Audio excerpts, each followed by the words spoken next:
joining me now to reflect on what I just say. And he might not agree, and that is perfectly okay. South Carolina Senator Tim Scott. Senator, you're as conservative as it comes.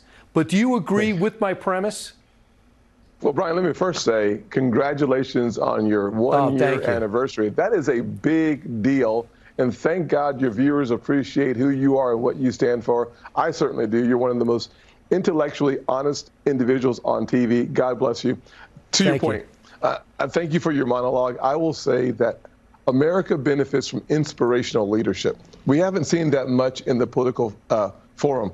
What we need, though, is common ground, not necessarily compromise. Common ground leads to common sense. Let me give you a couple of examples. Okay. Number one, on the issue of education, 70+% of African Americans, Hispanics, white folks, Asians all agree that school choice is here to stay.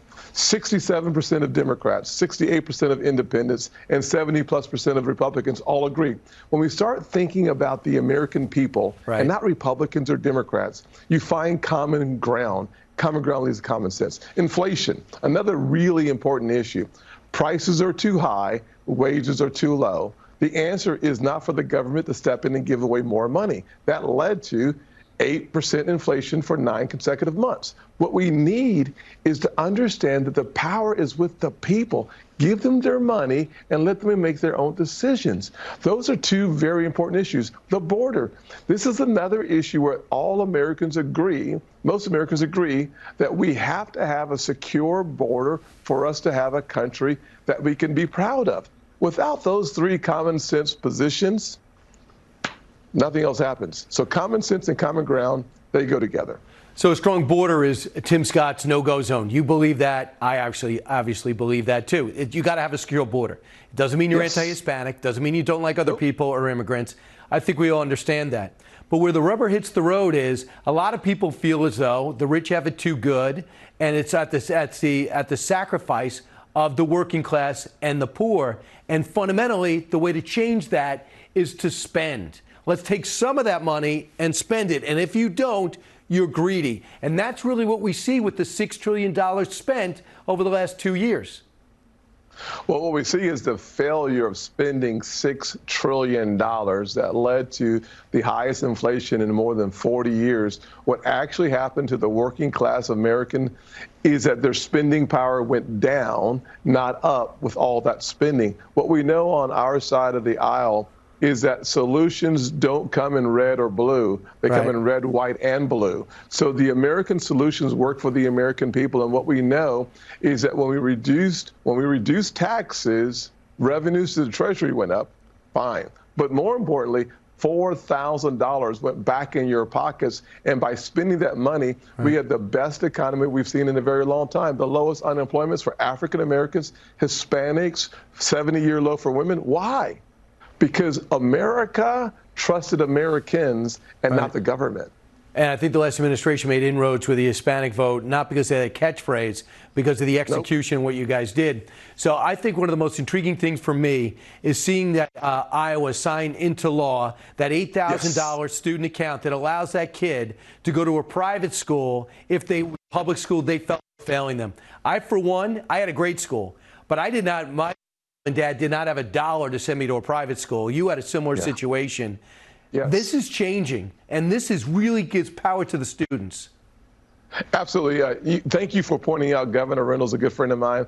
She has done a fabulous job. She has an amazing story, very similar to yours and mine. So the truth is, when people have had the experience of achieving the American dream because they worked for it, we know how to spread the love. And what Kim Reynolds did, the governor of Iowa, was she empowered parents to have a choice, and that means every child has a better chance for success.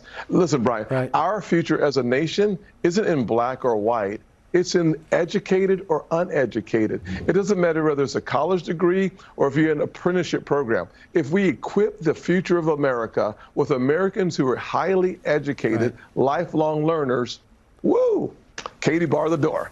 Well, good things are coming. A lot of things happen in South Carolina. I know Governor Haley's thinking about running. She's a good friend of yours, appointed you to senator.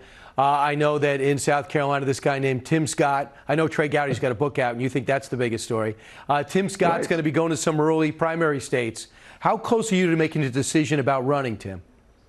Well, Brian, there's no doubt I'm going to hopefully be in Iowa next month. I'm going to talk about the importance of having faith in each other. It is time for us to give back to uniting this country. And if we think about the things that unite this country, all of us want the next generation to be better off than this generation. All of us want to be able to live where you want to live and succeed based on your efforts, not because the game is fixed in your favor.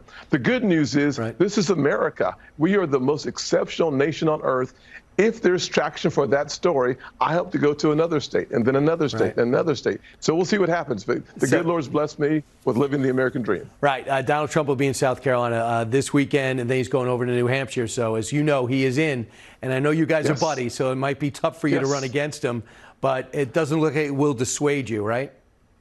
Well, we got to thank God for the most amazing 4 years in my lifetime of a presidency. Look at the policies that we saw pass. President Trump led to the strongest economy we've seen in my lifetime. We have a lot to celebrate as Republicans, but we also need to make sure that we have inspirational leaders leading us to the next American century. Got it. Wow. It's very subtle. I got it. Senator Tim Scott, thanks so much. Have a great weekend. God bless you.